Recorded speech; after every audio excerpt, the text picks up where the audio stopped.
Good afternoon, everyone. Welcome to a Sunday session of Live at the Waterhole.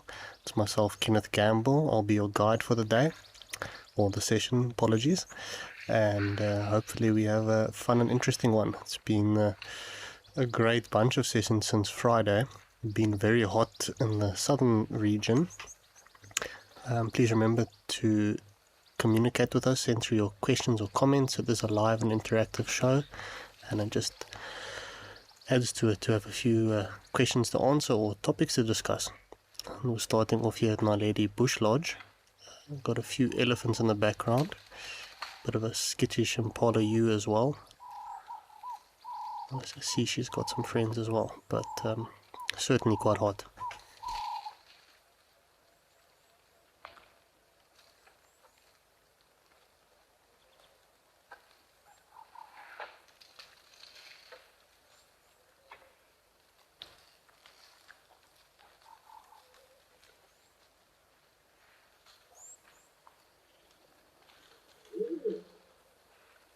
Well, we're going to hit the ground running and pop over to Aldonio, see what else is waiting for us.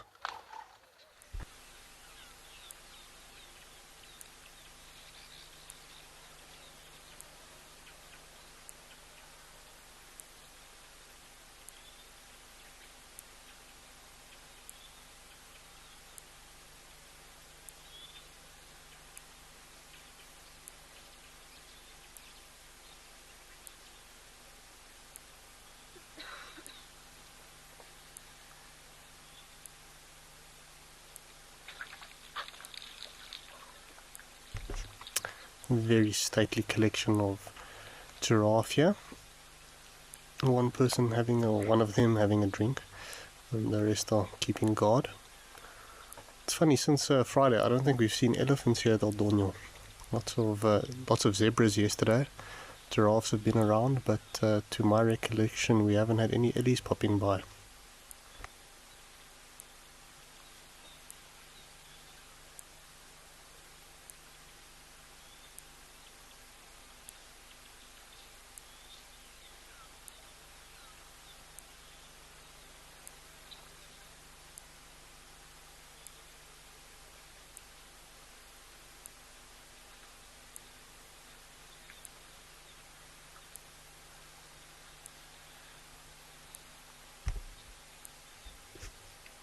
Happy Sunday to you as well, Harry. Nice to hear it's a mild day in Cape Town. It's about 39 degrees here in Hoedspruit today, so we're cooking a bit, but it does look like the Lowveld will be getting some rain in the coming week, so fingers crossed for that as everything starts to green. The bush certainly needs it. Hello to Daphne and Lover and Penelope as well. Hopefully we've got a lot of nice sightings waiting for us. Hi Joan Mello as well. Fingers crossed maybe we see a few lazy cats lounging around. Obviously the cats are always near most of the waterholes, it's just all about timing. It's kind of interesting just watching these giraffes. There was not two drinking at a time, but if you look at their body language, these giraffes look quite complacent or carefree. Obviously they're quite confident there's not much going on around here. I'm not too worried. Also quite the stunning impala that's come to drink. These East African impala are known for having quite wide and impressive horns compared to the more southern African impalas.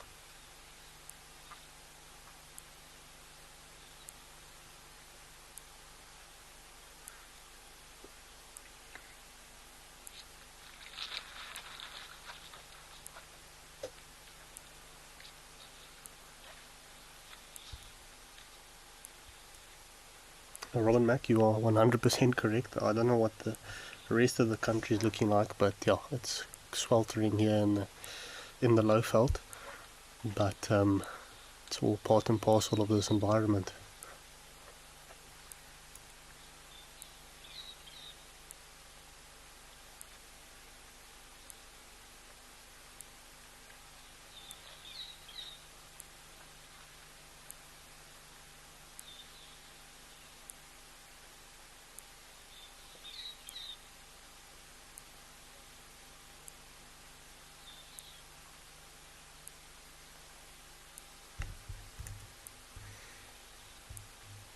There was a question from Gabs asking if we have a Jasper cat snake here in South Africa. So just a disclosure, I'm not much of a reptile fundi or specialist. I know the venomous snakes and to stay away from them, and I know a few lizards and tortoises. But I did some quick reading on cat snakes. It wasn't something I was actually quite aware of. There's a common cat snake which is found in South Africa, Telescopus semi-annulatus. So quite an interesting looking snake. It's a mildly venomous rear-fanged snake, so I don't think it's too easy to get bitten by them, but I wouldn't handle any snake unnecessarily. Leave it to the experts and leave them to do the things. But it's found throughout most of South Africa, and especially in bushveld and savanna areas, and it tends to be a nocturnal arboreal snake which hunts geckos and small lizards. So that's a bit of information on that one.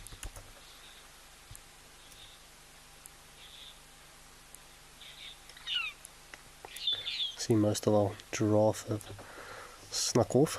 They certainly had enough to drink, but bit of a quiet start here at Aldonmore today.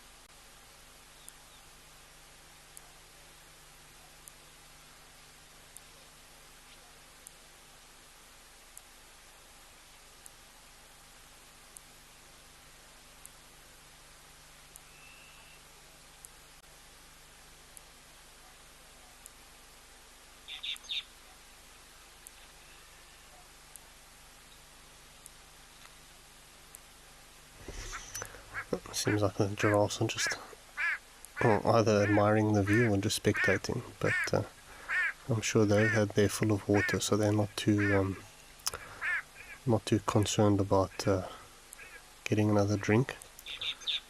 A few birds calling in the background there. I would have to hazard a guess, maybe a type of barbet or starling, but it's always safer seeing the bird first, unless you're very sharp with your bird calls. And my East African bird knowledge is yet to be developed. Maybe one day.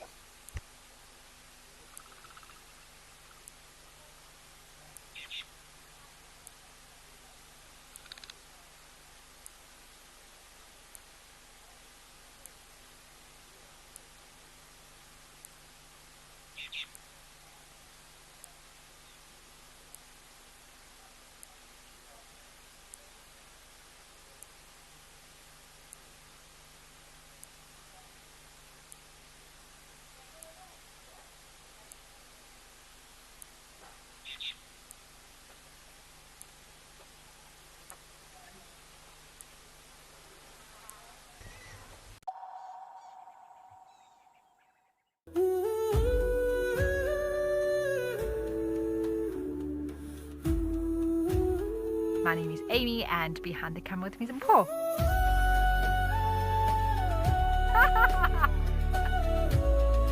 And I mean, to be able to share it with all of you. Fingers crossed, and I'll make sure I wear my lucky leopard socks as well. The Wild Earth Impact Foundation is a non-profit that uses the power of wildlife storytelling as a force for good. We create sustainable development projects that showcase conservation stories, empower people, and inspire environmental action. As a registered South African PBO, you can make a tax-deductible donation to the Wild Earth Impact Foundation. To find out more, visit our website.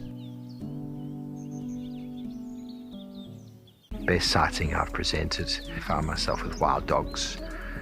We chased the dogs around, chased them around. They ate an impala. We got the end of that. Then another impala went into Gowrie Dam down the road there, and the wild dogs went around. Eventually the impala came close to the bank. One wild dog went and grabbed it and then just pulled it out and just did what wild dogs do. It was an emotional experience, but it was very, very special.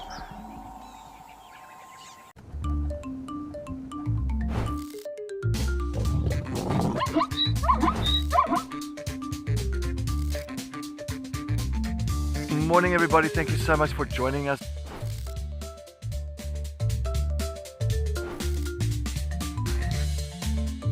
Wow, that was amazing everybody.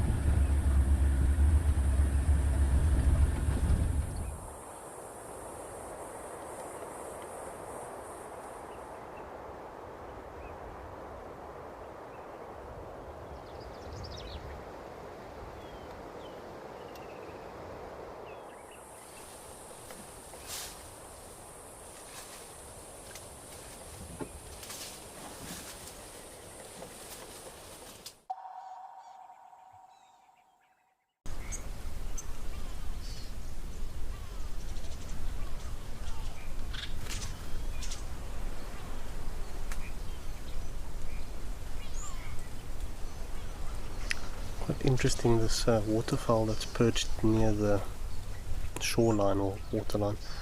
Looks a bit to be like a South African shell duck. Just think if we do get a close-up on it, but it looks to be a shell duck. That's a first to me on the cams. It's quite a pretty duck, and it ties into that conversation we were having yesterday of whether Egyptian geese are ducks or geese, and turns out they're actually a type of shell duck, but you could actually see the true and original shell duck. I'm just struggling to 100% see the definition. It's either the shell duck or it's a white-faced whistling duck. This looks a bit large for me to be a whistling duck. It looks a bit larger and more plump.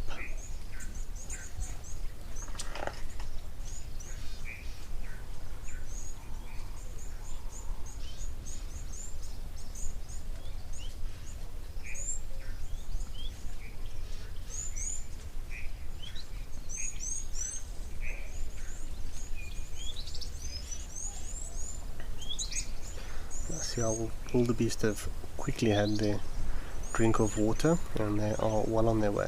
Yeah, these are definitely shell duck, so that is very cool to be seeing. The female is the one with the white head. It's interesting to note that they have a few pattern variations. It's funny, the female almost looks quite a bit larger. The male is the one with the grey head there. But yeah, very pretty duck. Happily doing their thing. Also a three-banded plover that's quickly slipped past the screen there. But I'm very ecstatic to be able to see these shell ducks. I think they're such cool ducks.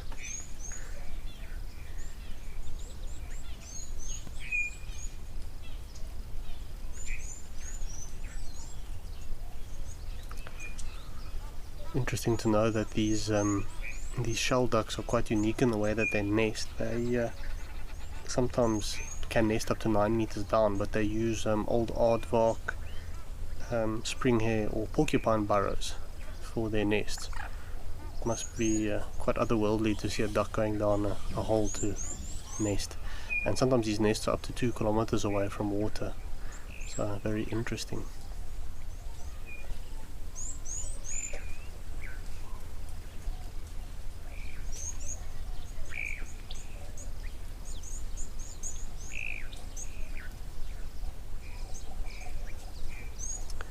Oh, we're gonna leave our birds to do their things. We've got a few other exciting things to see, and we're gonna pop back here later.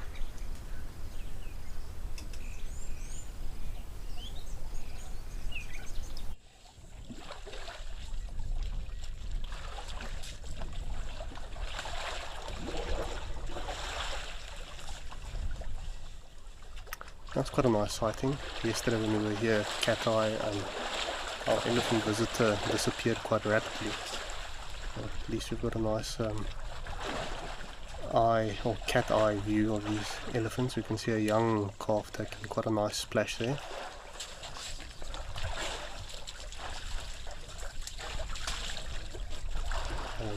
Just following up on our discussion of the Egyptian geese, etc., and other waterfalls. Luca was also live an Egyptian goose called a goose, but it's a duck. Luca, it's just one of those, I think, examples of a common name is merely just a name. It doesn't always truly reflect on the taxonomic merits, etc., of why a bird is sorted into a certain way. I think strictly speaking, just looking at the way an Egyptian goose is, it's a lot more goose-like than duck-like for me personally. But as we were saying yesterday, they are all under the same family of waterfowl, but strictly speaking, Egyptian geese are more in the shell duck family. That being said, also obviously your shell ducks and your normal ducks will also differ quite a bit. But just an example of why scientific names are used universally across the globe. There's no confusion that takes place there, but obviously that's more for scientists and researchers alike to understand one another, and common names are just more for us general bird watchers or nature lovers. There's quite a few birds across the world. We've got little finches called blue waxbills, and in America or American birders call them southern cordon bleu, so that can also cause a lot of confusion, hence why common names are not very helpful.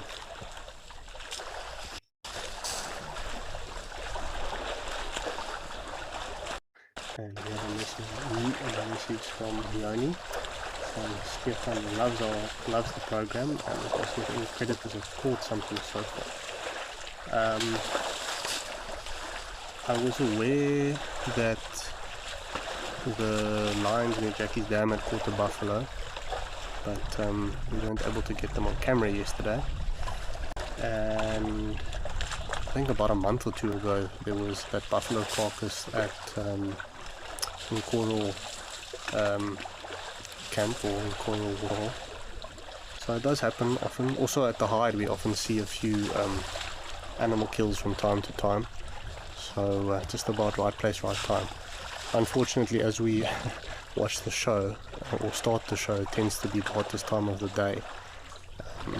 So it's not ideal for seeing cats unless there's a copious amount of shade nearby. And that you know they're there. If they disappear, it's hard to pick up on them.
I do a green dark-maned lover. I think I don't know, there's always something so satisfying about watching an elephant really get down and splash around in the water. I think the most joy comes from watching the younger elephants. Probably also actually a month ago now, we were in the Kruger National Park and we saw a large elephant bull getting into the mud. Not something you often see, but I also actually just enjoyed watching them really coat himself in mud without a care in the world. It's nice to see them being able to just enjoy themselves and be stress-free and not concerned about their well-being in these protected areas that we get to view them in.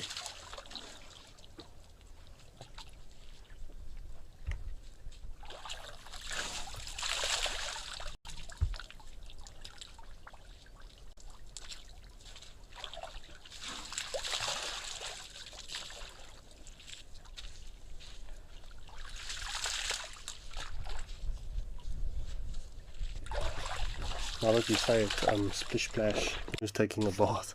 There was, I remember as a child, there was a paint commercial involving elephants spraying mud all over a wall, and that was the same theme song or jingle they used in the background of that advert.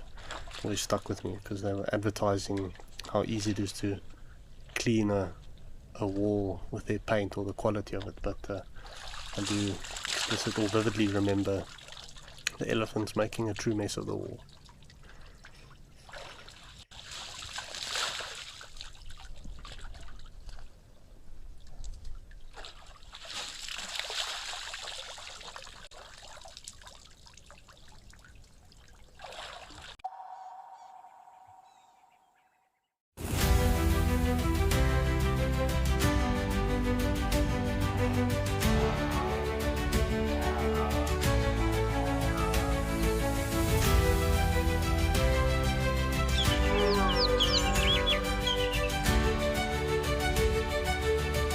This is an unbelievable afternoon.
Every week, the wilderness delivers. And that's why we're here. Drama, chaos, crimes, humour. All moments you'll never forget. We've counted them down, argued about them, and finally picked the very best. From rare sightings to classic bush showdowns, this is nature's weekly highlight reel. Sharp facts, bad jokes, and the wildest top 5 you'll see this side of the savannah. It's not just a show, it's a wild bush week. Every month, something wild lands in your inbox. From rare sightings and behind-the-scenes secrets to expert stories, seasonal changes, and exclusive travel opportunities, the Wild Earth Journal is your free monthly mailer, packed with the magic of the wild straight from the field. It's fun, it's free, it's full of surprises. Sign up now on the Wild Earth website.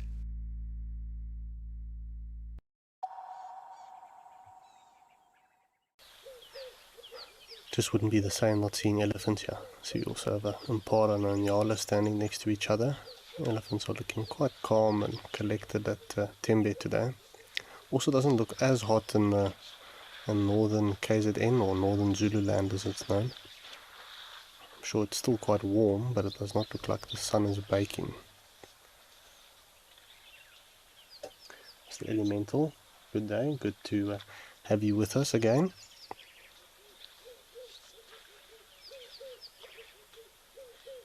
Danny French mentioning how nice it is to have the elephants at Mount Lady cat eye.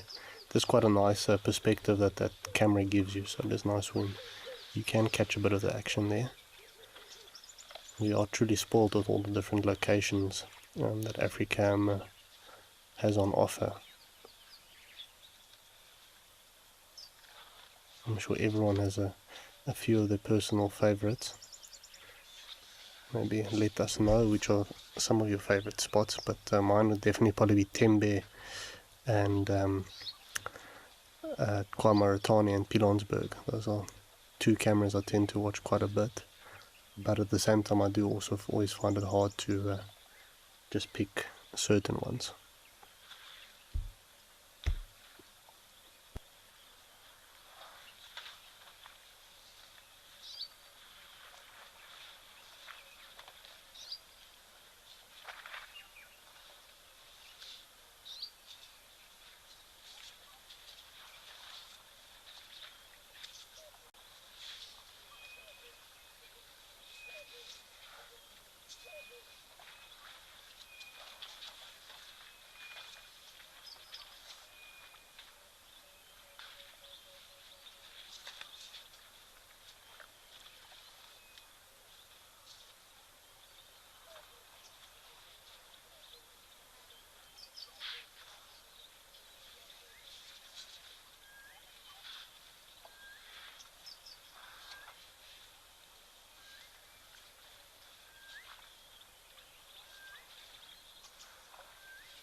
seems to be a bit of a move out. Elephants are done showering in sand and dust.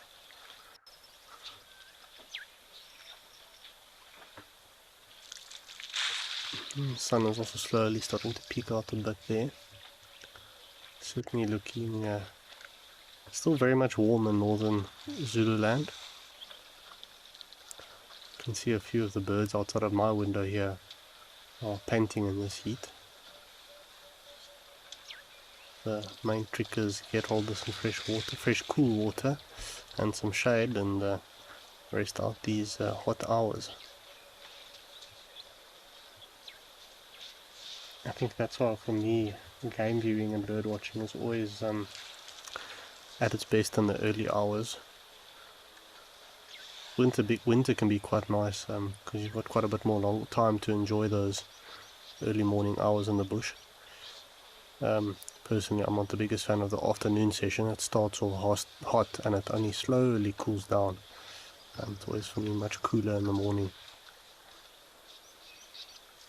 And I just feel like you always see a bit more in the morning, but that's just my personal feeling.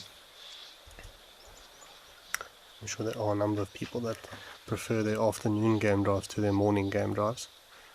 I guess it all depends if you are an early riser or not.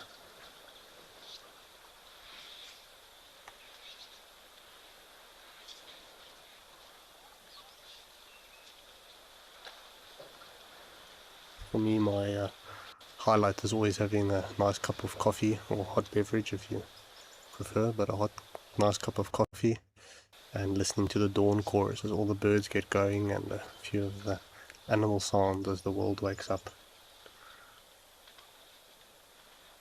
That for me is the best way to enjoy the African bush.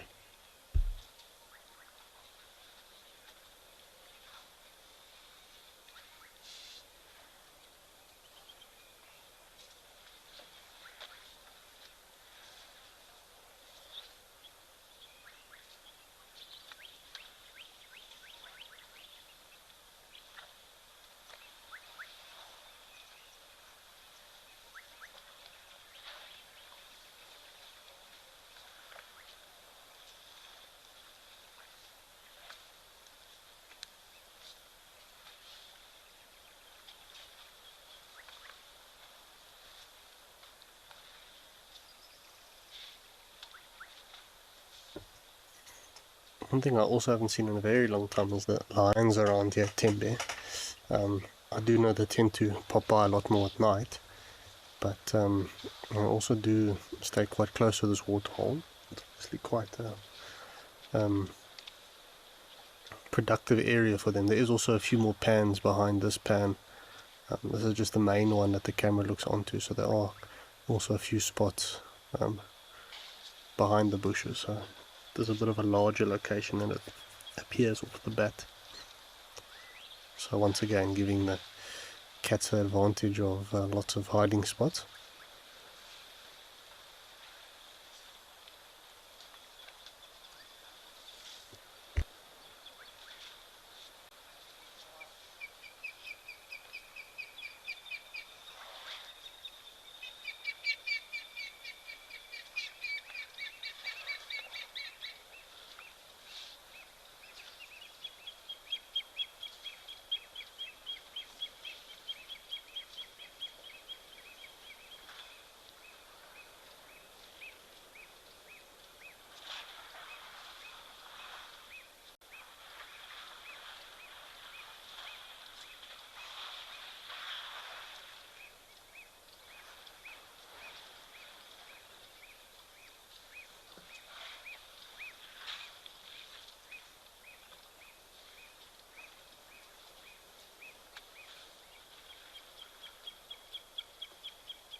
It does appear like the elephant bulls are slowly moving off.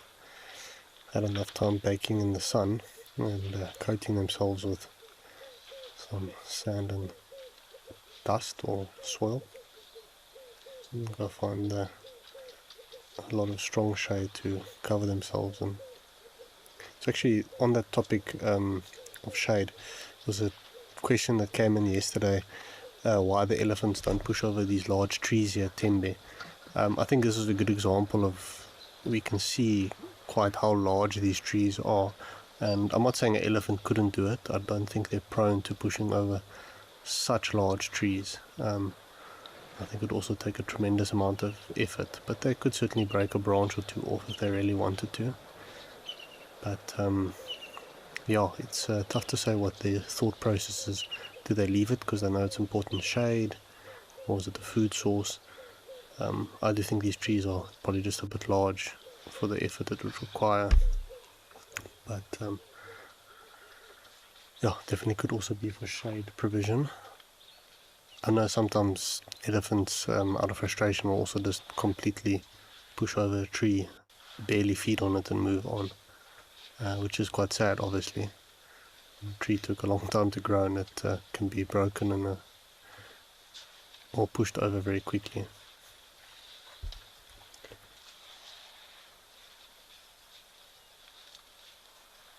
I've also never really seen them feeding on the bark of these. I mean, these are heilboer, weeping farmer beans, but I don't think I've ever really seen them feeding on the bark of these trees.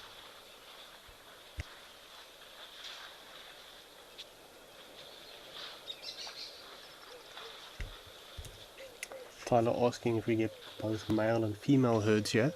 I assume you're referring to the elephant herds. We do. We tend to see quite a lot of bull elephants, but there are large cow herds that do move through at the Tembe waterhole. Since Friday, I don't really recall seeing a cow herd or a very big, substantial one, but they do certainly come through. Also, if there's a lot of bulls in the area, I think sometimes elephant cows maybe avoid it a little bit, or elephants always communicating with one another through infrasound or deep bellows, etc. So they are aware roughly where each other are. So you may find the cows also maybe find a quieter spot to drink, or don't want to be harassed by bulls, or obviously sometimes the calves can get hurt if the bulls get a bit restless or robust. So it could also be a reason for them just maybe keeping their distance a bit. They don't want to be pestered or endanger their calves. And not that that always happens, but that could be also a reason why we might not necessarily see a cow herd approach with so many bulls lounging about. Hello Ari, greetings from the Netherlands, welcome to the show. Hope you're enjoying it. I'm sure it's getting quite cold in that part of the world at the moment.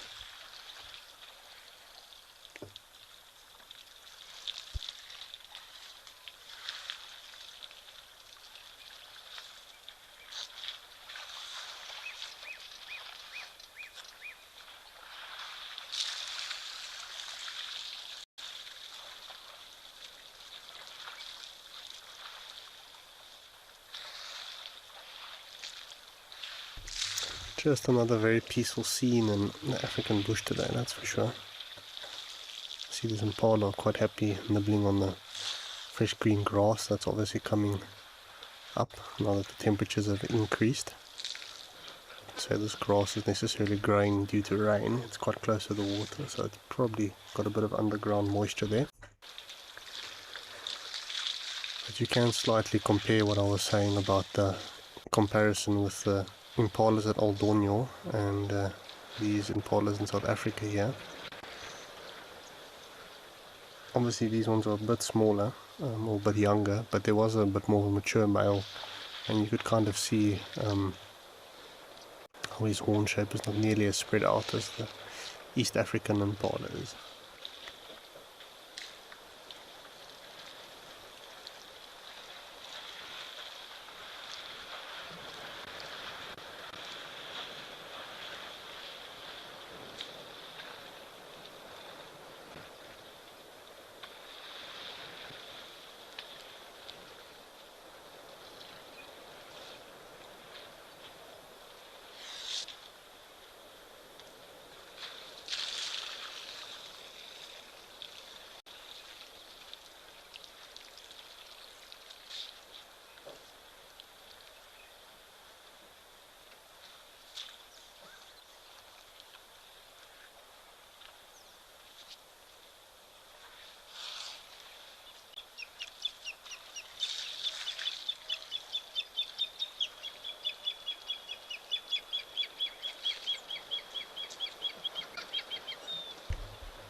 Melanistic Marble mentioning it's quite sunny in London today, but a bit nippy. Glad to hear you guys are having some sun. I must say, I myself have never been to England, but from what I understand, it's not often for the cloudy days outnumber the sunny days. I think we've got 1 or 2 cooler days this upcoming week.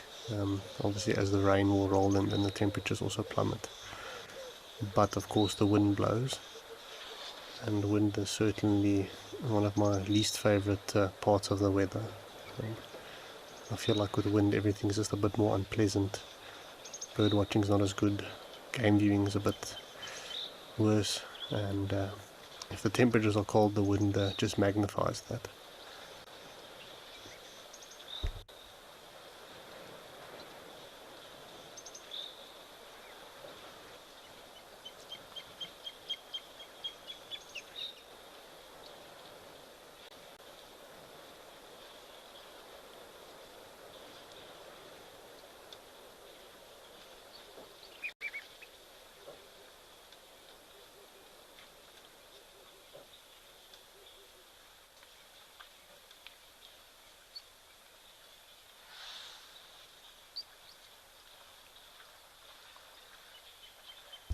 There was an interesting bird call coming through there. Wasn't sure if it was maybe an eagle calling, or could also be one of the hornbill species. Sounded a bit like a Wahlberg's eagle to me. They have migrated, or one of the migrants that returned to southern Africa to nest. That sounded a bit like one. Quite a widespread eagle species, so it wouldn't surprise me having one here at the Tembe waterhole.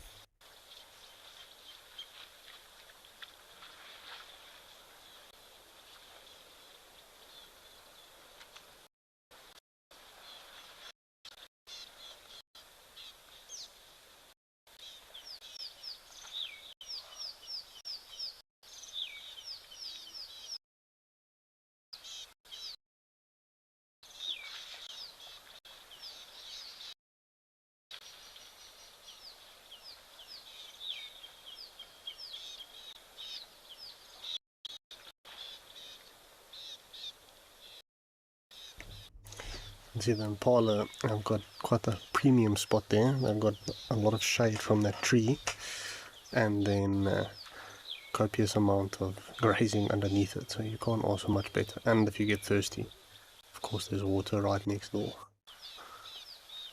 And to my knowledge there's no crocodiles here, but never say never. It's quite interesting now that we've got a bit of a zoomed out view. So the 2 trees at the back are acacias, or vachelias as they're now known. They don't look like the elephants harass or feed on them too much. Maybe strip a bit of bark off now and then. But if you actually look at the trunk of this weeping farmer's bean, can see boughs and large knobbly warts that probably would have been caused by elephant feeding. But obviously this tree is quite resilient and strong now, so I don't think it has much to worry about.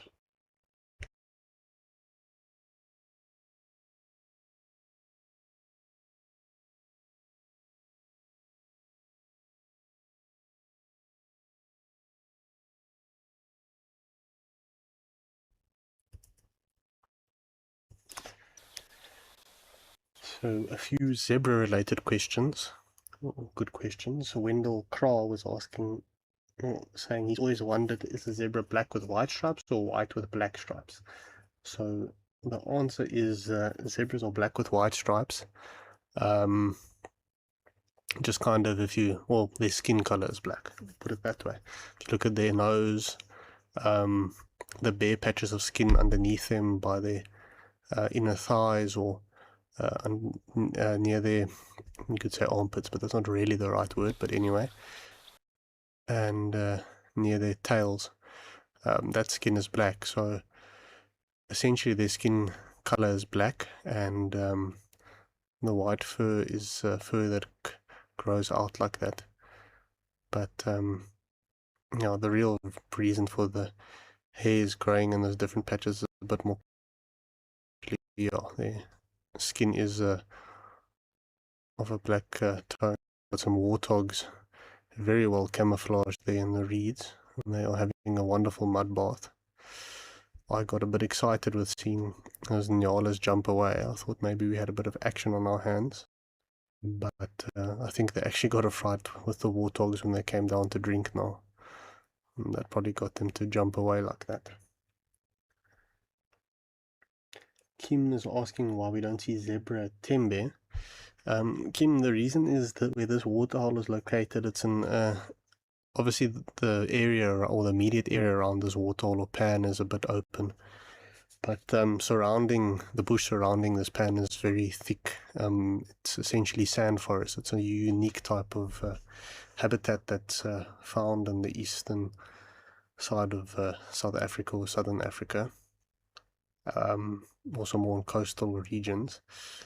But yeah, nonetheless, so there's quite a bit of extensive sand forest in Tembe, and where these pans are found, the sand forest is quite thick around here.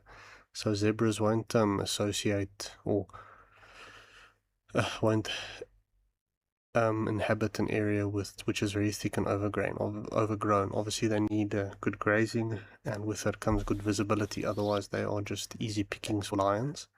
So that's the main reason why we don't see zebra here at Tembe, or at the waterhole, sorry. In other parts of the park, there's a bit more of a marsh, grassy, wetland area. There you tend to see herds of grazing zebra, etc. But obviously the grazing is quite important, and then visibility for their survival. So that's just the simple.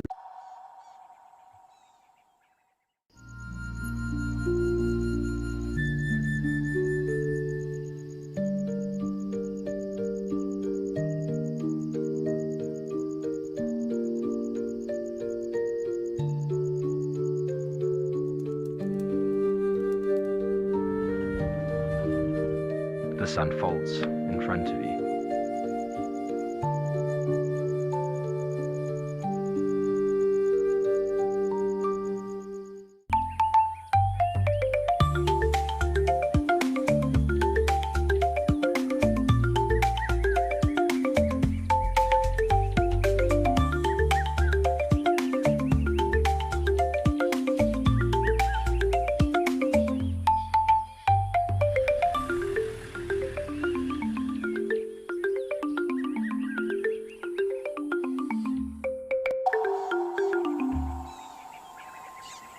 My full name is Mpho Muthusi Tikani. I grew up in Soweto. My first animal that I filmed said to dog. Okay, no, it's my first animal that I filmed, I think it was an impala. Best sighting ever, I would say it was actually this year, 2024. But it was this Cedric when we had Muluwati and TP on a warthog kill. I think we have to cut it.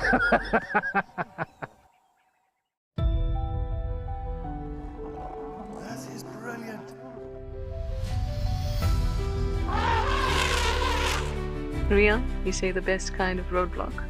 Absolutely. Look at this. Hello, girls.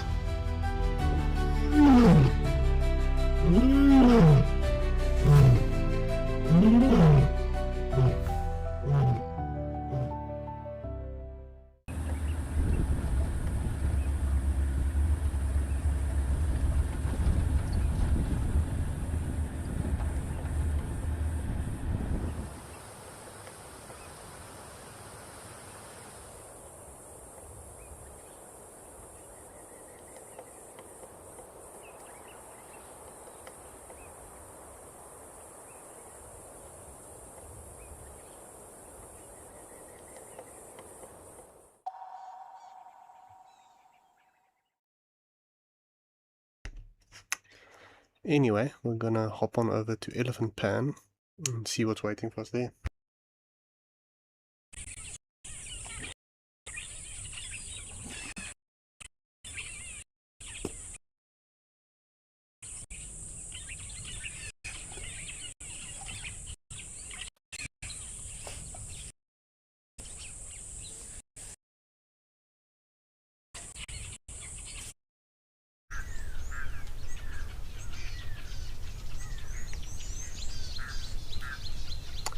cute little scene here with this little elephant dipping his trunk in the water.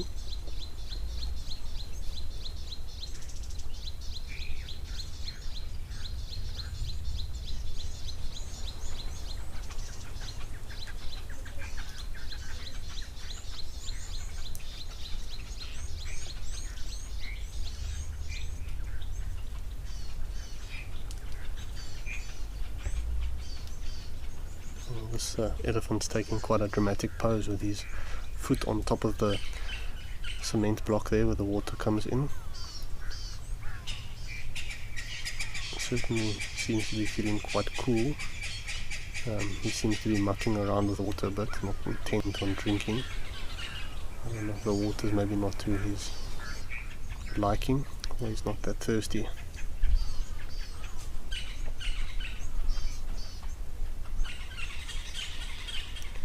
You can see all the elephants are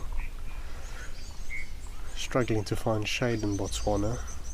There's not many leaves on the mopani trees, but they'll make do with what they can. Now, I see this bull elephant is intent on spraying water around the waterhole. Maybe he's planning to grow some grass there.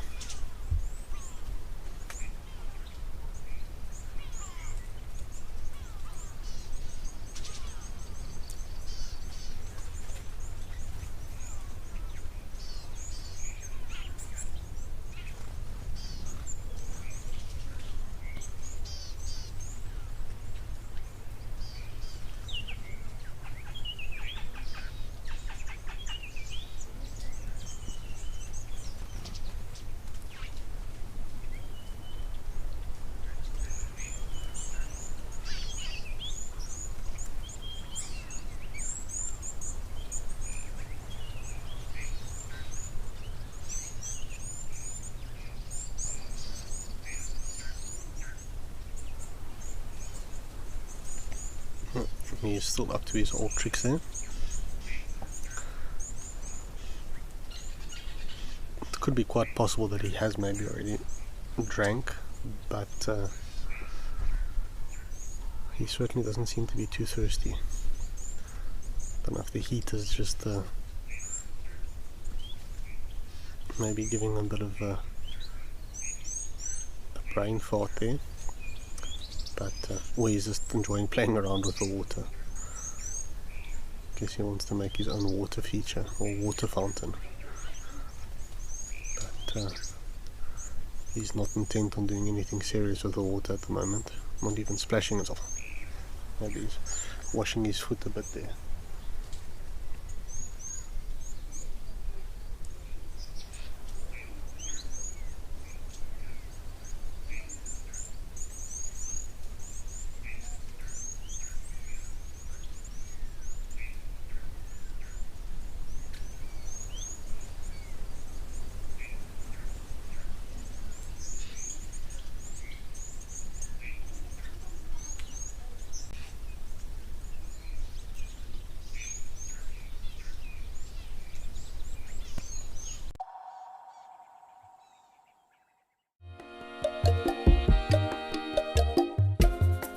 My name is Amy, and today we're going to be doing things a little bit differently.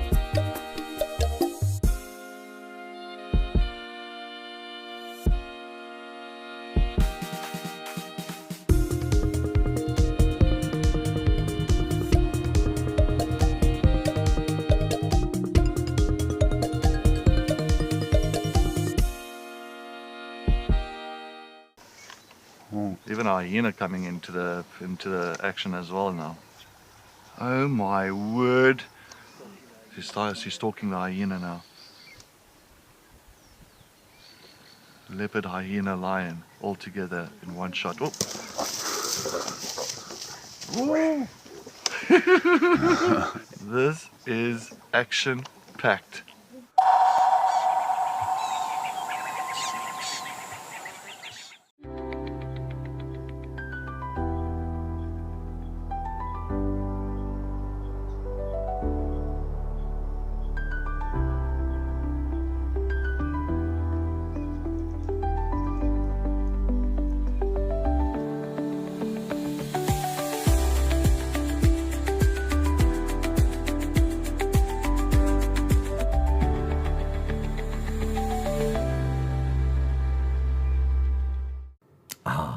bush, full of beauty, wonder, and absolute chaos.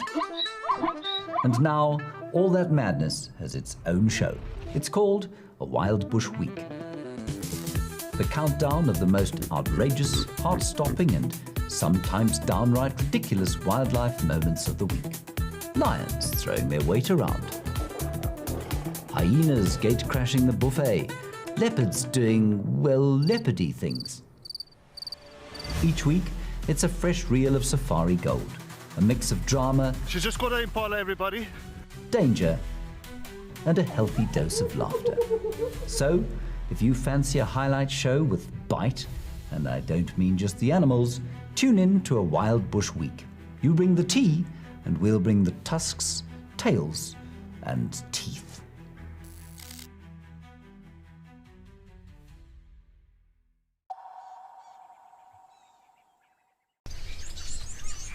The stripes have been so pronounced. There's quite a few reasons, and I think a lot of research has gone into that.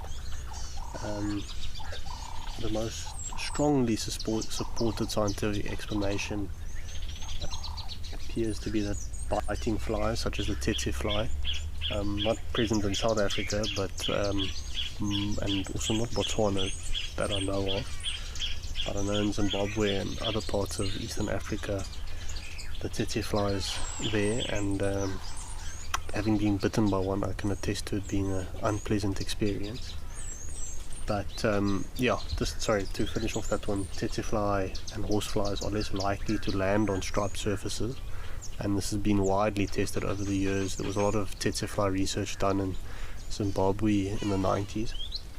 Obviously, that had quite an effect on livestock, and that was some of the data that they found. And obviously, they weren't necessarily testing zebras, but striped surfaces. And but I think there has also been some research of watching zebras, etc.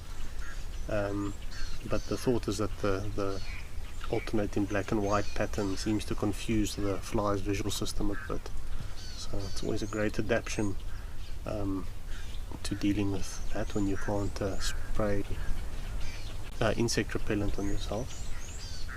Also some thought that when zebras are moving in herds, the intermingling of the stripe pattern helps create a bit of a confusing or dazzling pattern. I think we've seen it a little bit on the cameras. Sometimes when you see the zebras intermingling at the waterholes, it does become challenging to keep track of one individual, or it almost starts to look like one dazzling mass of stripes or chaotic blur. And there's a few more other ones that pop up now and then. Social bonding and recognition. Obviously zebras are able to recognize each other from patterns and smell. There's evidence suggesting that stripes help manage body temperatures, and yeah, so those are some of the reasons, but I would attest to the striped pattern with the horse and tsetse, or the biting flies, and obviously also the predator confusion. I think those are adaptations that would have come up pretty well through natural selection, animals that weren't being caught or as much by predators due to the pattern that maybe confuses them, and then also obviously not being so susceptible to the diseases carried by biting flies. If they're biting you less, then you're less likely to transmit one of those diseases that the tsetse flies can carry. Like just not a great example of how intricate nature is, and things don't necessarily happen in the blink of an eye, but they are constantly changing and evolving. Like they call it nature's arm race. Every animal to survive and pass on its genes, not always to the detriment of others, but some animals do rely on other animals. See, we had a bit of a commotion between two younger elephants. Yeah, it looks like two younger bulls getting a bit cheeky with one another. Might also be a cow actually just chasing off a younger bull. We'll see here.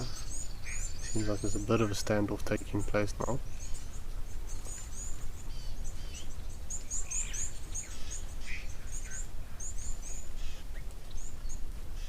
certainly standing their ground. I think it's two young elephant boys. We'll see if it gets... I don't think it'll get very serious.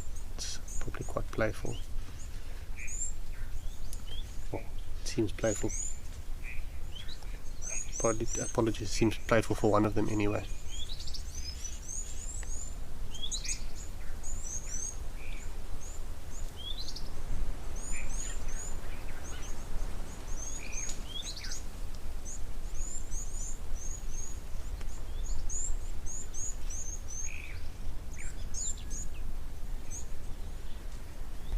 Well, we're gonna move on from this peaceful scene and head over to Aldonio.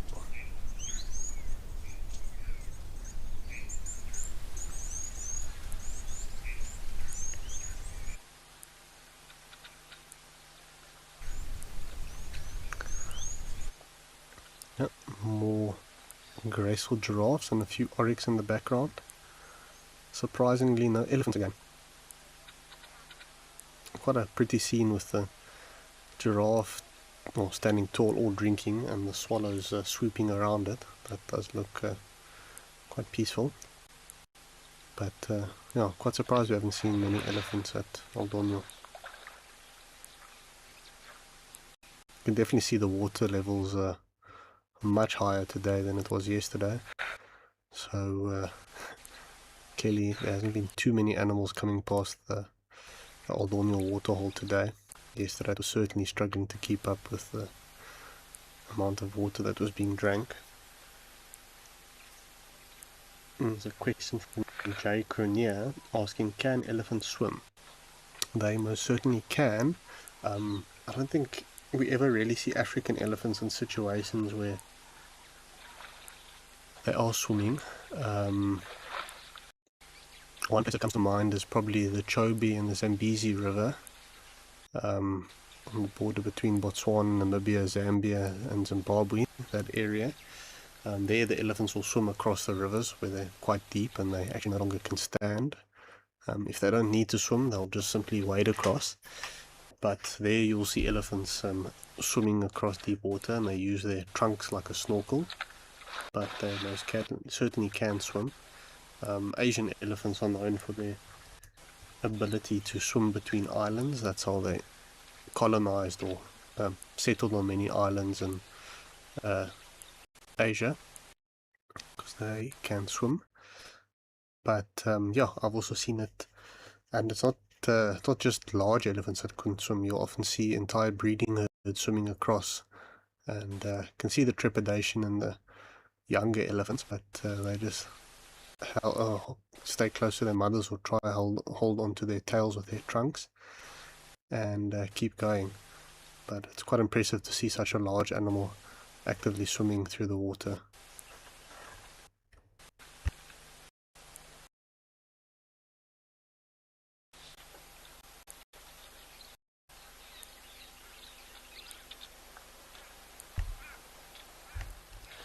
Darkmane Lover mentioning how she enjoys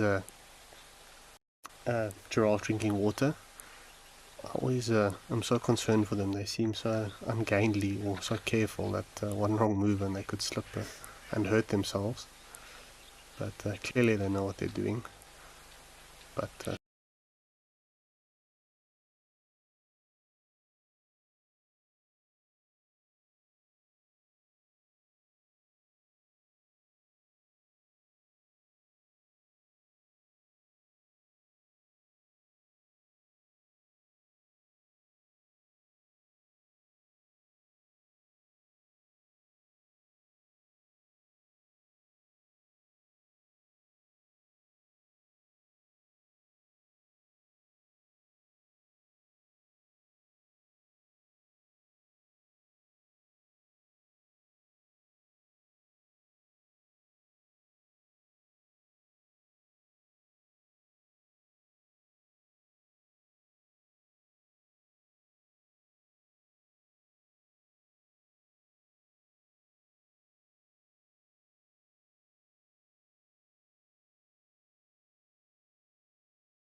So we've got our giraffes mingling around.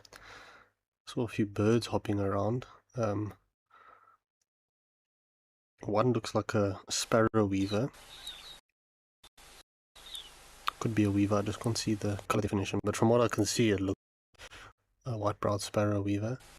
I did also see a wagtail. Ah, yes, there it is on the left-hand side.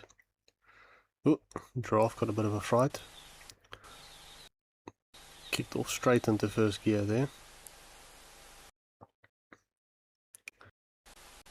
But yeah, there is a wagtail patrolling the edges of the water, looking for morsels to eat. It's one thing I always love about waterholes. Even if there isn't mammals, which there normally is nearby, there's always something to enjoy and watch. I think that's what captivates me so much with bird watching.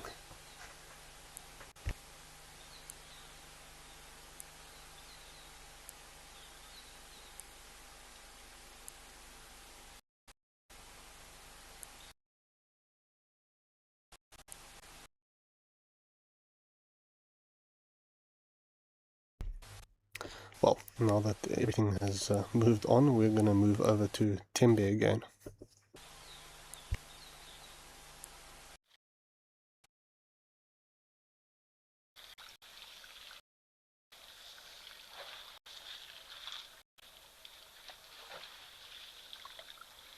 Not too much has changed, but still the relaxing and peaceful scene we know it as. Impala look quite happy under the tree there, nibbling on grass. Looking forward to seeing all the water around here again when it starts to rain. These smaller depressions also fill up with water. I'm sure then it's quite a bit of fun with all the frogs in the area as they will lay eggs, and tadpoles will start to develop in them. But I'm sure there is already a stable frog population or amphibian population on the go in the pan anyway.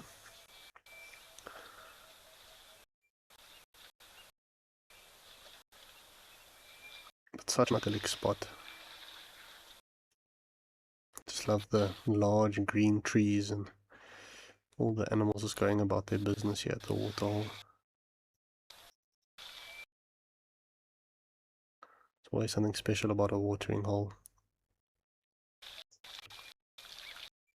Also quite cool in some national parks in Africa at these waterholes. There's hides, or you can actually camp at them.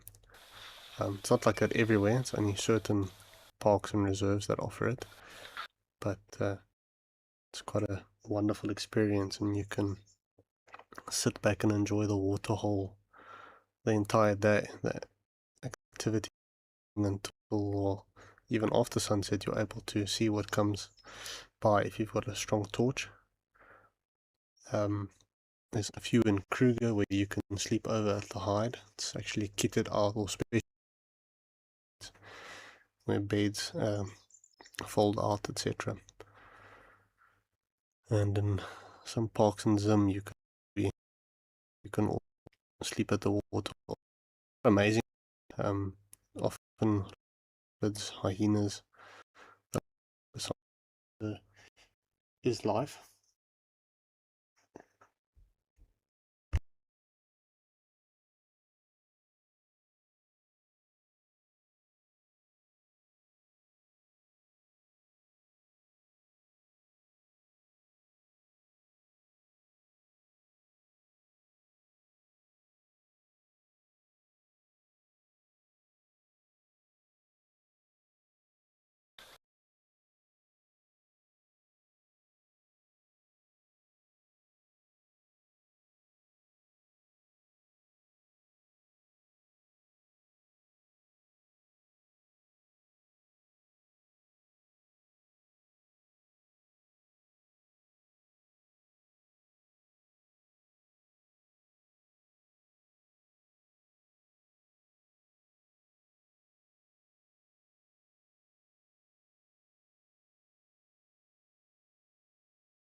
These Impala appear to be quite a proficient team of lawnmower.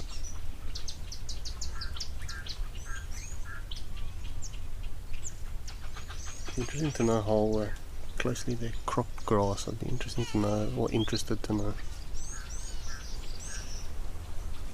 Anyway, we're going to go coral and see what's waiting for us there.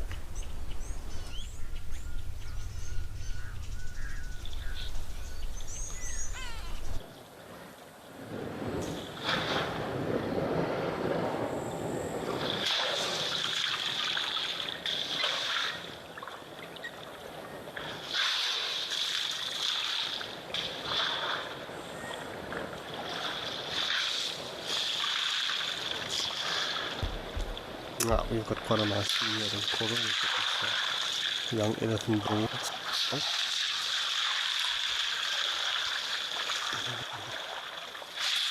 Method lover mentioning wild earth keeps you sane. I think it keeps many of us sane. So very quick of you from your coma. Well, I hope your recovery is going well. I can imagine how peaceful or healing nature can be, and that's certainly a wonderful thing wild earth provides many of us. If I don't get my daily fix of nature, I don't really function very well, so hence why it's important to tune in regularly. But yeah, no, it's our connection to nature as human beings is incredibly important and should not be underestimated or reduced.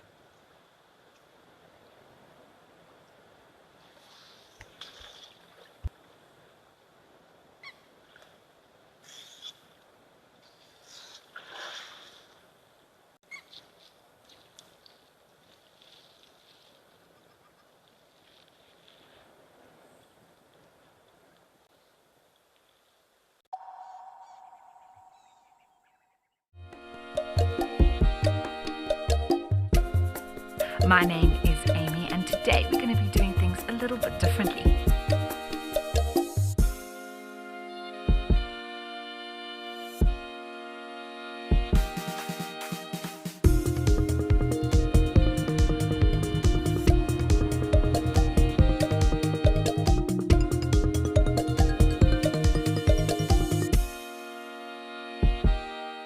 At Wild Earth, we believe every story has the power to create change. That's why we've launched the Wild Earth Impact Foundation, a non-profit dedicated to conservation and social impact. By showcasing conservation stories, we can change lives, protect nature, and empower communities. We have partnered with Empowers Africa to accept tax-deductible donations from US donors. Your donation will help fund critical programs that support our mission. Join us and be part of the change. My full name is Emojis Tikani. Best part of my job is coming to see nature. Worst part of my job is logging.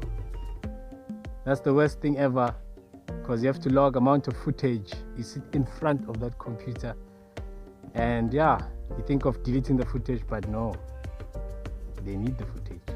If I went to camel, probably a soccer player. I know some people don't believe me, but I'm very good, and I'm very fast.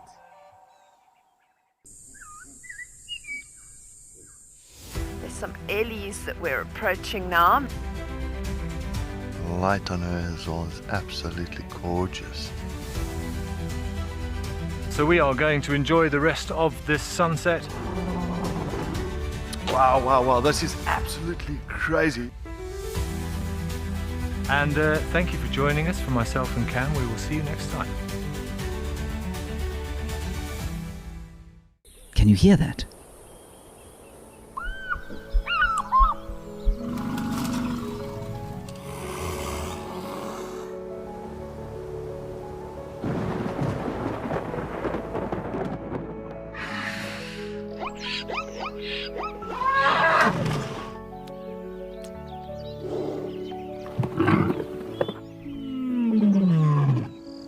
The wild is calling.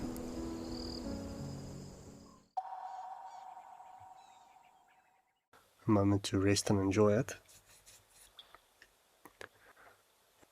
And how relaxing it is to feel that cool breeze after being blasted with hot air the whole day.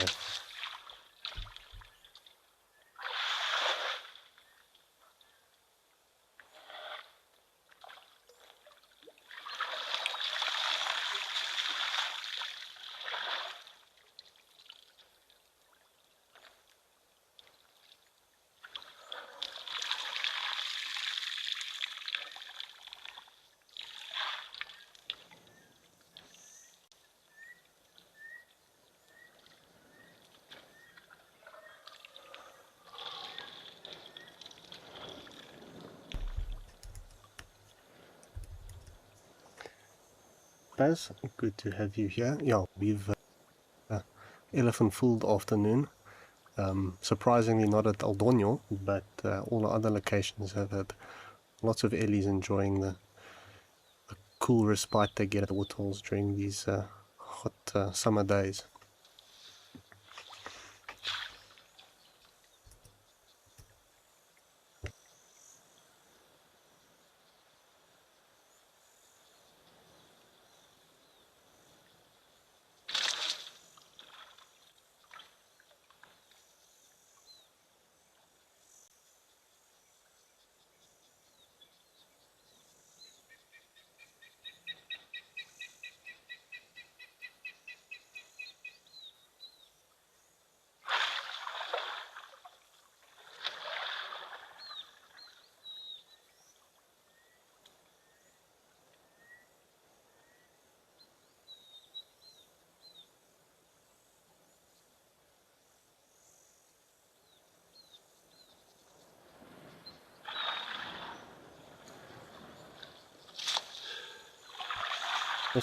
Almost as if these elephants, after taking a bit of a splash, they just take a moment to relax, just enjoy the moment.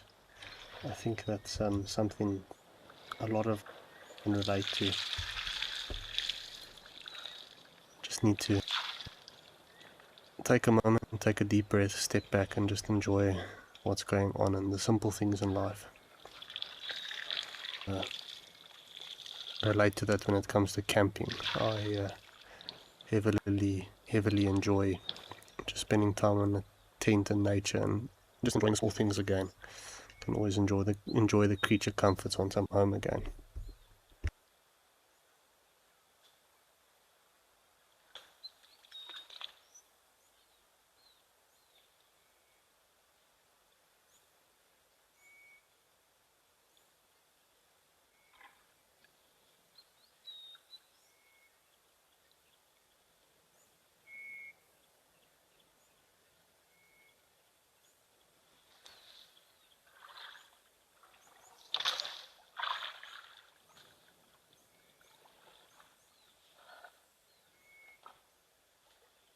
A restaurant than, or maybe more fast food restaurant, but any establishment, and I have it to myself.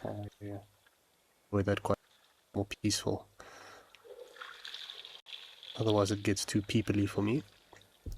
But I see a giraffe in the background there. What's also nice for this elephant bull is he can splash around as much as he wants, and there's also still some nice drinking water available to him.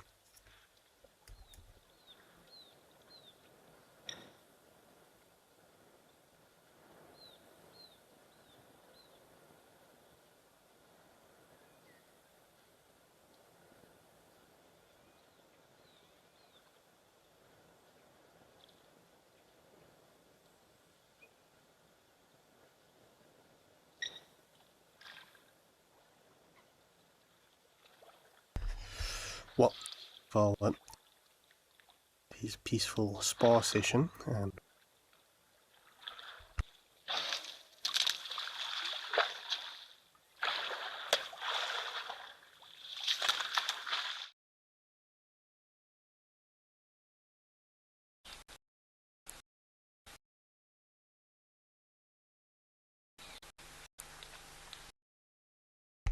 oh wow, this is quite a few giraffe here at El Doño. It seems like the time of the elephants has gone and the giraffe now dominate this area. There is quite a few. certainly suits that collective noun of a giraffe. They are just towering over the waterhole. It's actually really nice to see them kind of taking over it or being quite relaxed and enjoying it to their heart's content. And there's one that's just completely standing in the middle of the waterhole.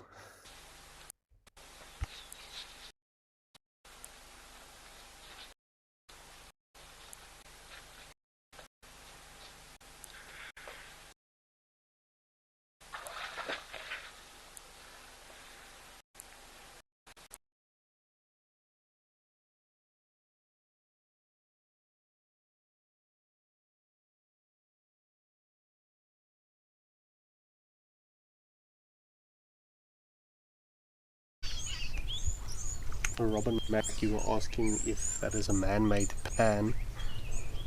It is. Quite a few of the waterholes in those areas are man-made or pumped. You might find that it was a bit of a natural depression and will hold water at certain times of the year, but will eventually dry out. So at least it varies. Some of them can be natural, and some of them are just artificially made, but not sure whether they do look quite natural and they blend in with the environment. It's a bit more aesthetically pleasing. I think almost all the waterholes on Africam are actually quite well designed. I think they have to be for the robustness of the areas in which they are. If they're not strong enough, the hippos or buffaloes or elephants will damage them. Of course, it's pleasing if it's not just one solid round piece of cement. You kind of want the ecosystem to thrive and blend in with it.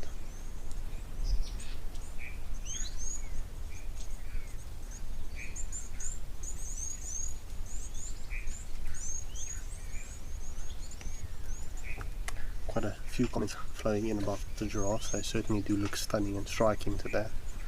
It's quite a nice scene. Pilates class, yeah, it does look like they're doing some flexible yoga and Pilates moves.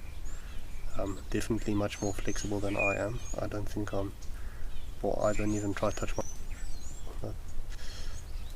a long loss to history.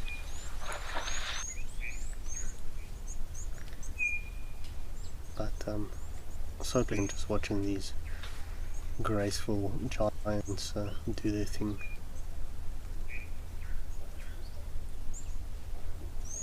Actually watch them like hurried and enjoying their drinks of water. Near where I stay, the giraffes are quite habituated. Sometimes they'll stand in the middle of the road and you have to wait until they see fit to move out of the way. But I do realise that's quite a blessing to have that type of traffic compared to conventional vehicle traffic.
Oh, wow.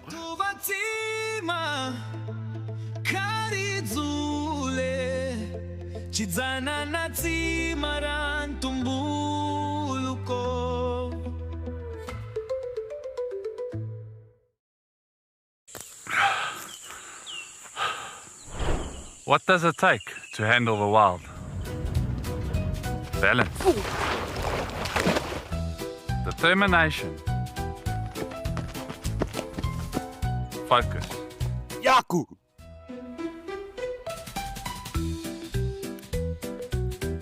And gear that can take a beating so you don't have to.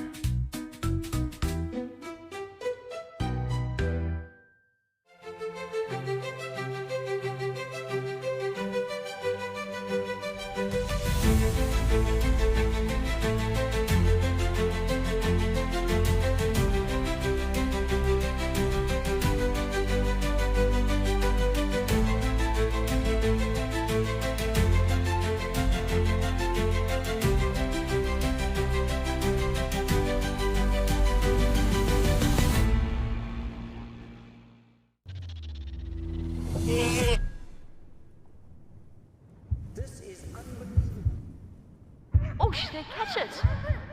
Come on, Tommy! Watch this, we're about to see a kill.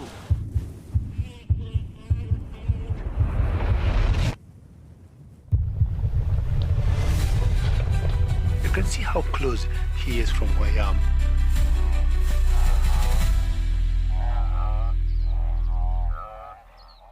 Out here, every wild moment counts, and as a Wild Earth explorer, you will not miss out. Watch the Wild Earth channel ad-free 24/7, and you can even rewind if you have missed out on something. Enjoy the behind-the-scenes video clips as well as fireside chat, or get the early offers on our travel experiences. It's the best way to stay connected and be part of the Wild Earth family.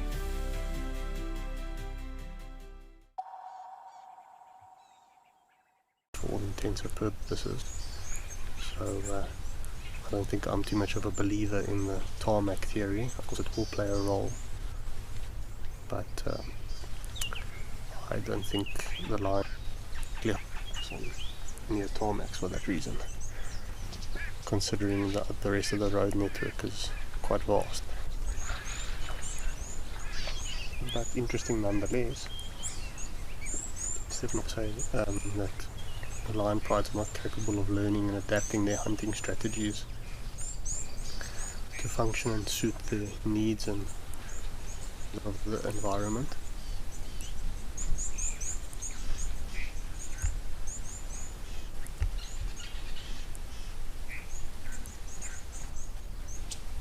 It was actually quite interesting a while ago. Social media, I saw a short video regarding a TED talk of an invasive ant species that got into Kenya. I completely forget the name of the species, but nonetheless it started out competing local indigenous native ants, and specifically the ants that inhabited those acacias in Kenya that are known as thorns, where they protect and look after these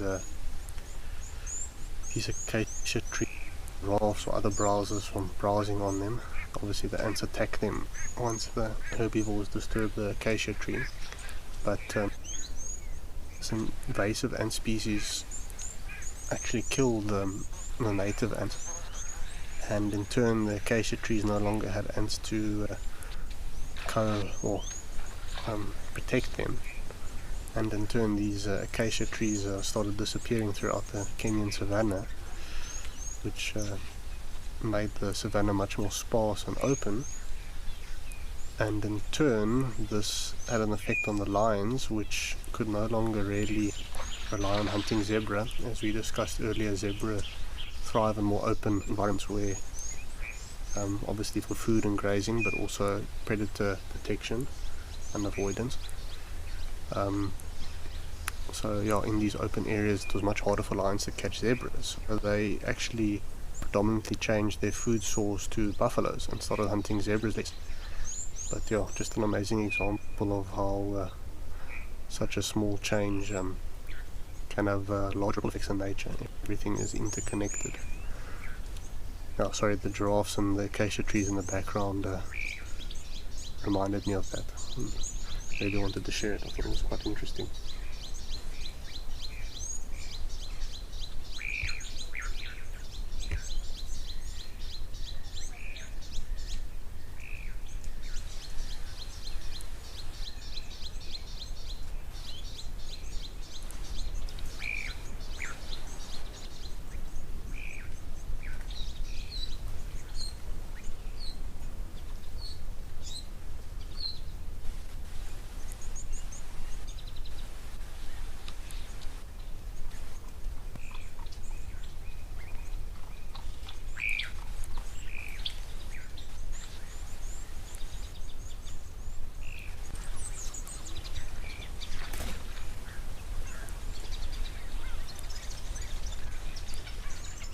Bit of a question from Spaz. If the Acacia totalis or Vachelia totalis as it's now known, the umbrella thorn, if it's the most common tree here at Aldornio, I can see a couple. I also see a lot of other trees that I don't think are umbrella thorns. Obviously it takes a while for them to get that shape as well. Initially they don't really actually look like that typical umbrella shape, but I will do some more reading to find out what is the most dominant tree around the Aldornio area. Probably would be acacias in general. They are the most well adapted to these harsh and arid drier savanna landscapes, but it would be interesting to know. Certainly the bigger ones where you can see that unique umbrella thorn shape. I'm not sure what these smaller trees are in the distance, if they're just younger versions of umbrella thorns that are still developing.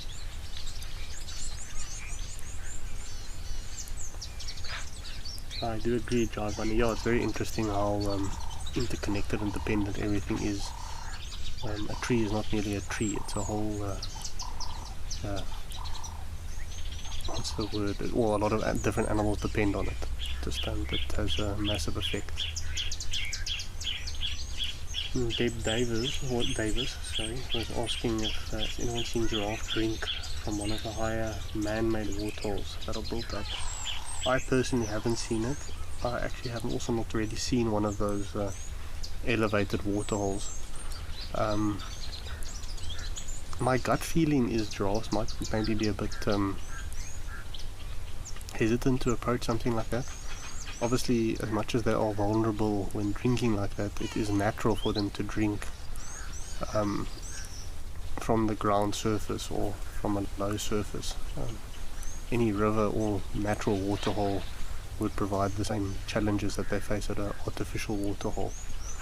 So I think instinctually they'd actually be a bit hesitant to approach a waterhole that maybe had water high up. Maybe depends on the situation. I think maybe a wild giraffe might be a bit hesitant. Maybe once it gets used to it, it would maybe use it and it would make their life easier. But that being said, they are adapted to drink like this. And it's maybe just this one small weakness in their whole list of benefits that they have over shorter animals.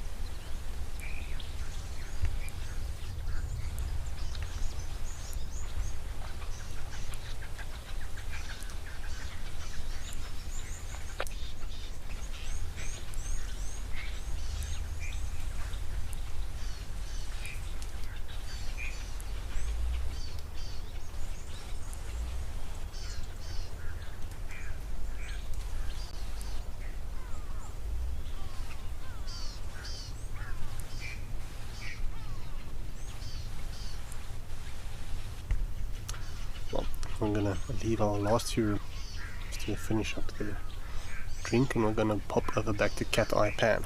Had some good success today.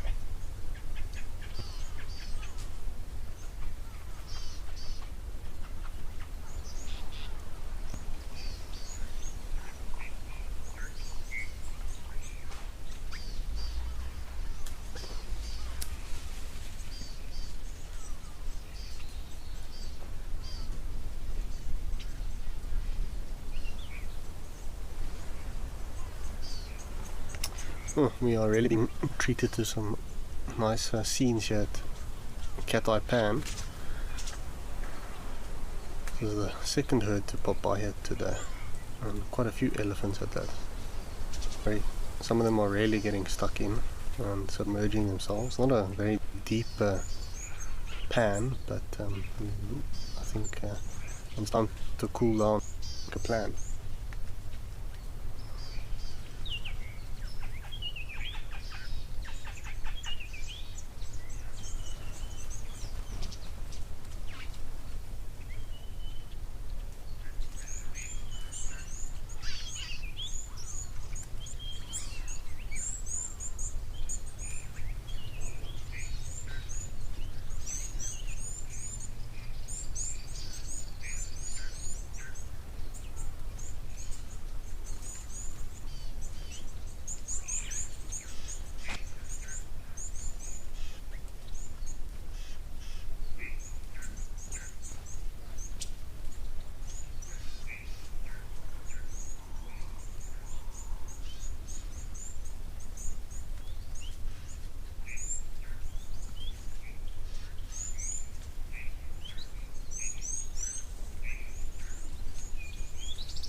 Not got to agree, Deb. I'll also do a bit of reading on it and see if I can find out anything. I'm sure it's probably been made in zoos and America. Maybe have raised drinking platforms, but doing it in a reserve or wild place in Africa, there's a good chance the elephant's gonna maybe push it over or break it if they rub on it or anything like that. So your longevity of it is probably not great, and probably just it's easier just to focus on maintaining the actual water hole. I did also have a read about the different trees around the Aldonio area. It's predominantly acacias. One of the other ones is the whistling thorn, and that was the acacia tree I was referring to with ant species. But I do think most of it is probably on bread thorns in the Aldonio region. But always been there yourself and you have a good understanding or first-hand experience of the habitat there.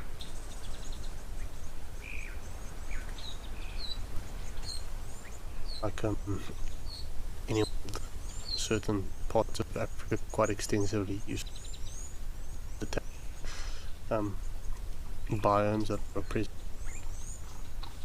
Just for example, it's got quite changing different habitats that more open and grassy. The northern areas are dominated by mapani, so it changes everywhere.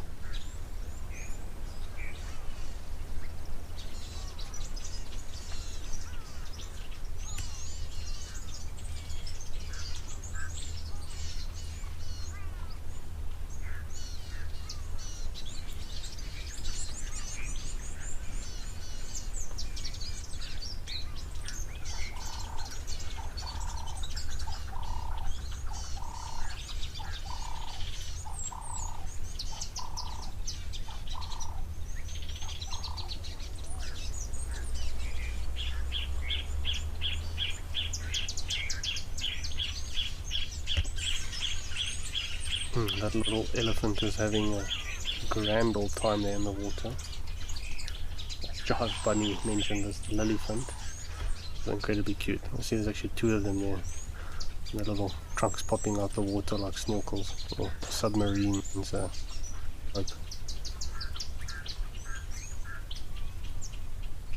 see Wildlife Lady. I don't know if you've already left, but thanks for enjoying it. Hope you enjoy today's session, and we'll catch up next time.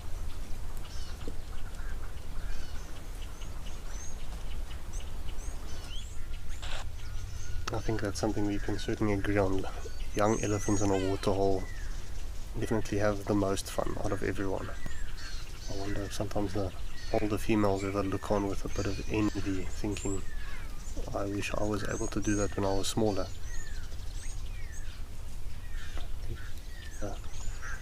Can relate to that, the things we could do in our youth compared to as we get older. Funny how it creeps up on you.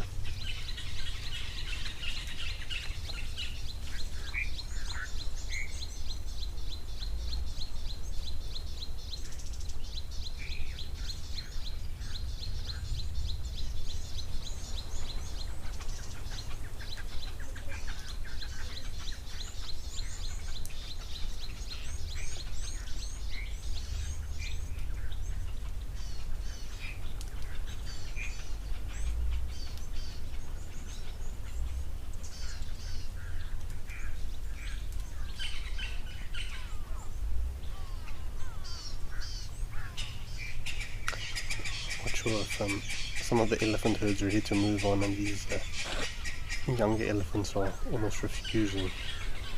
I don't really want to get out of the water. It looks a bit like their mothers are maybe, well, mothers and aunts are coercing them with their trunks, but message is not.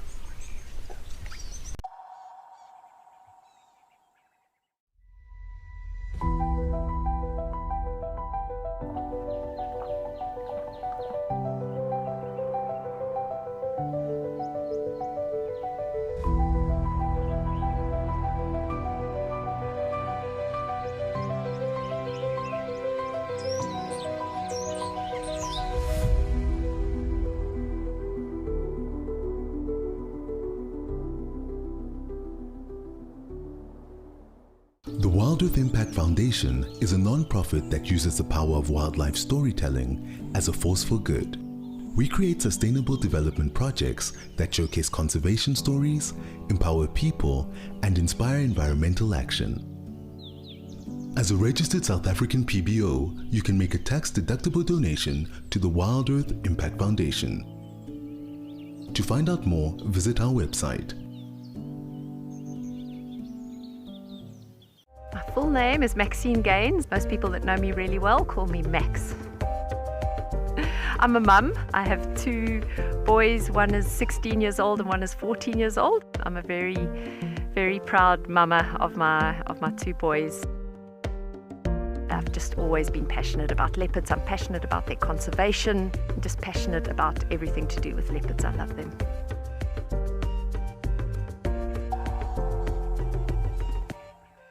Join our expert guides at dawn for a live, immersive safari as the bush comes to life. Found ourselves a chameleon, and look how he's changed color. Every sunrise brings new discoveries. Pound for pound, a leopard is one of the strongest cats around.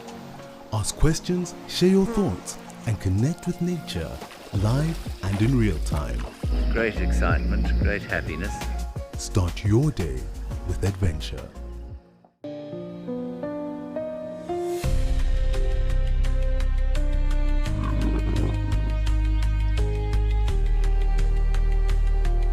We are here with a male leopard.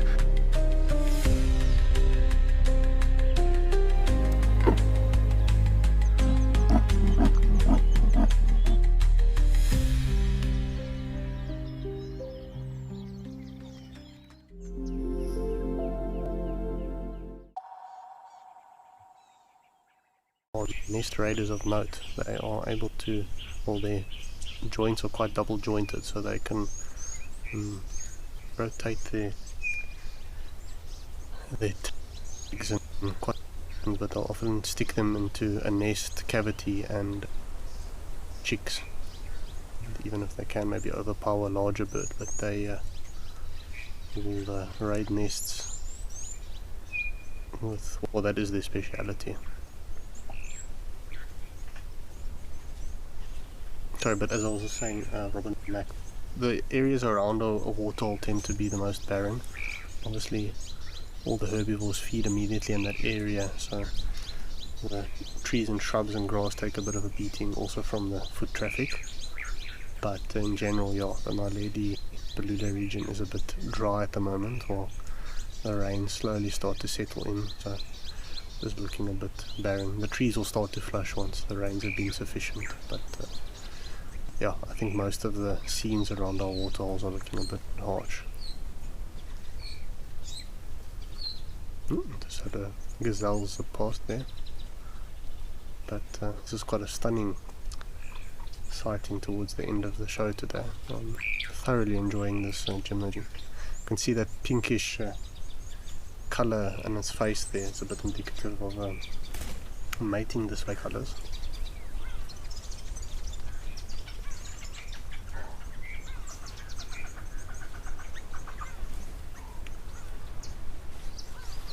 Although that pinkish colour can also signal a bit of mood, so it can flush its face. It's quite nice to have an elephant for the first time today at Aldonio, and for this weekend for me anyway. I've not seen an elephant here since Friday.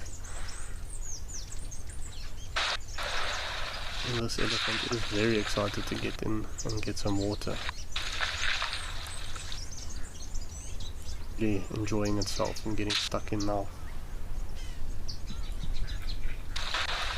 There's another one. Got a nice congregation of elephants here.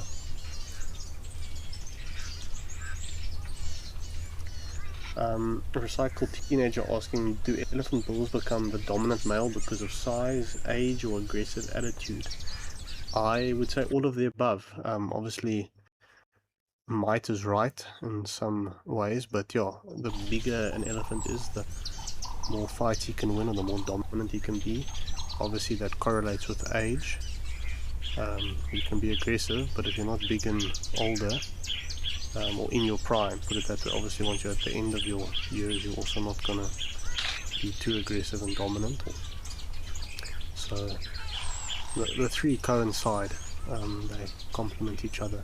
Obviously the aggressive attitude increases when an elephant bull is in must, and they're much more aggressive and likely to show their dominance to other bulls and get into fights or disagreements, and also that's when they are fighting for breeding rights.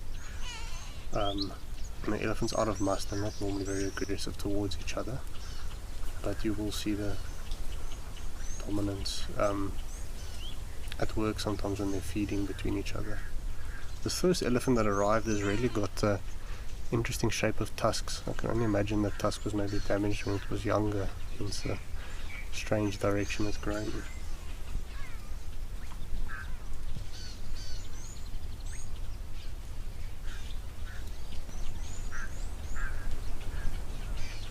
It's only a pleasure drive, Bunny, as long as you and others are enjoying the show. That's what makes it worthwhile for all of us. I always enjoy sitting here and sharing discussions and just enjoying nature with life.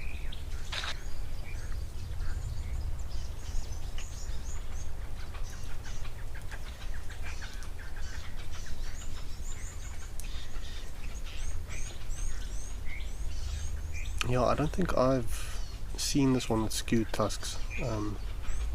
Admittedly, I've seen quite a few elephants the last while, so I may have forgotten, but this bull doesn't stick out in my mind.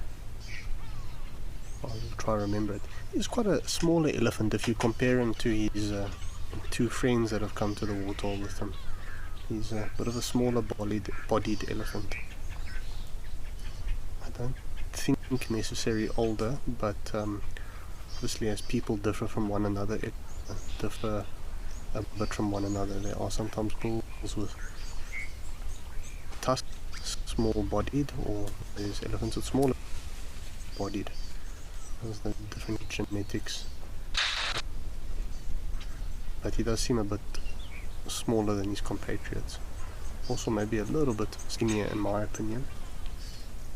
But They seem to be having a great water party today.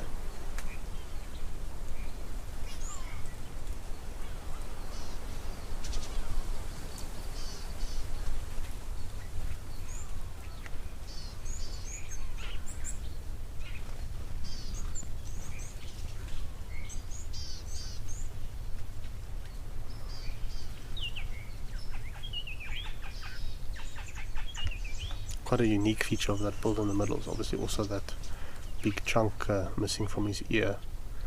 That also really makes him stand out. That's how a lot of tuskers are identified, aside from the shape of their tusks, is the unique markings and holes and shape of their ears. That's the best way to ID tuskers. But obviously this bull's got quite a unique tusk shape, so that really helps.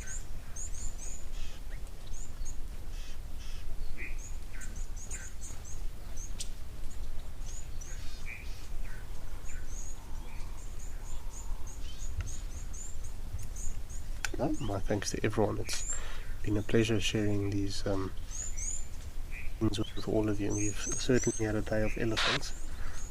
That can be expected with warm weather, but just fantastic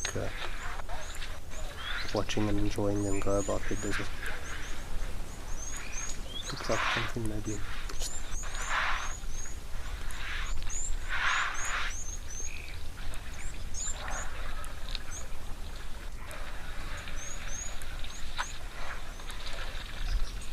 Robin Mack mentioning that it's quite curious and interesting that there's so many fauna and flora name changes. Yeah, it's certainly frustrating. The one I struggle to get over is the acacia name change. But yeah, that's a whole different topic.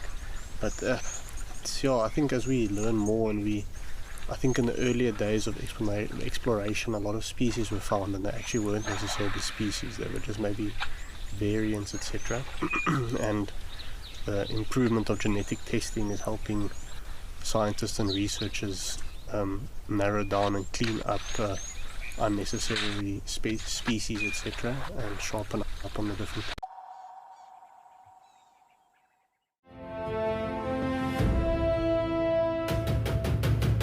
Oh, yes, there's a leopard.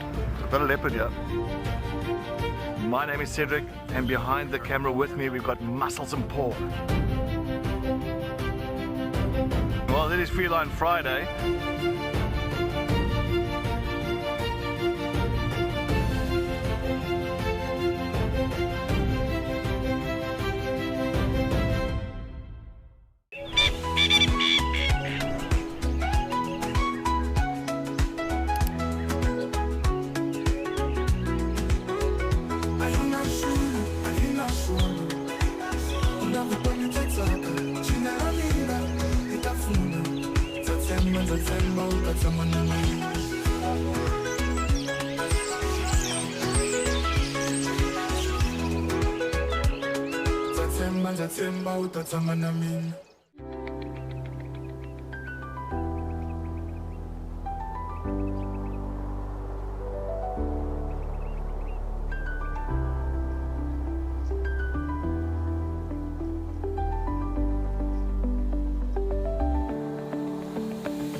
The bush, full of beauty, wonder, and absolute chaos. And now, all that madness has its own show. It's called a Wild Bush Week. The countdown of the most outrageous, heart-stopping, and sometimes downright ridiculous wildlife moments of the week. Lions throwing their weight around. Hyenas gate-crashing the buffet. Leopards doing, well, leopardy things. Each week, it's a fresh reel of safari gold, a mix of drama, She's just got an impala, everybody. danger, and a healthy dose of laughter. So, if you fancy a highlight show with bite, and I don't mean just the animals, tune in to a Wild Bush Week. You bring the tea, and we'll bring the tusks, tails, and teeth.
Sorry about that, everyone.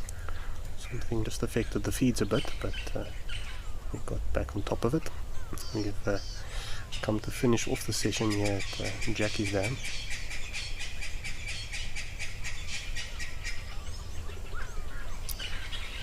But we're going to go finish off at El Dornio.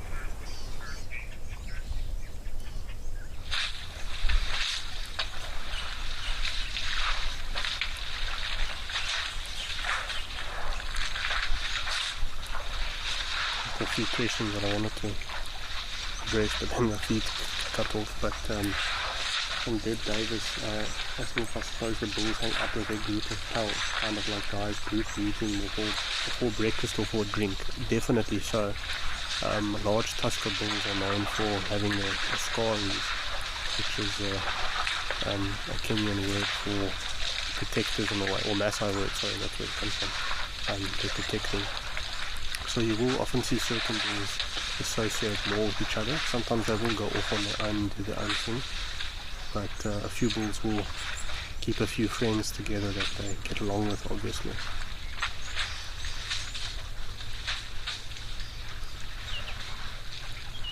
I'll definitely do some digging for you, Robin Mac, to understand why the name change on the acacias anyway. To my understanding, it was the Australian species that were now named acacias, and the African ones were given a different name for whatever reason, but I'll find out.